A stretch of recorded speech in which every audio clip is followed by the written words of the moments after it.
وقطع دابر القوم الذين ظلموا والحمد لله رب العالمين। জালেমদের মূলচ্ছেদ করা হলো।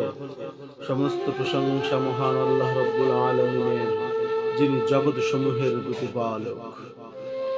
ঐশ্বর্য, প্রাচুর্য, বিত্ত বিলাস এবং ক্ষমতা পেয়ে যখন মানুষ নিজেকে প্রভু ভাবতে শুরু করে, জুলুম, নির্যাতন, নিপীড়নের স্টিম রোলার চালায়, মানব সভ্যতাকে বিধ্বস্ত বিপর্যস্ত করে তোলে, ঠিক তখন আল্লাহ রাব্বুল আলামিন জালিম সম্প্রদায়কে এমন ভাবে নাস্তানাবুদ করেন, এমন ভাবে পরাজিত করেন, এমন ভাবে নিশ্চিহ্ন করেন, যাদের অস্তিত্ব বিশ্ব সবার মানচিত্র থেকে বিলীন হয়ে যায় চিরতরে।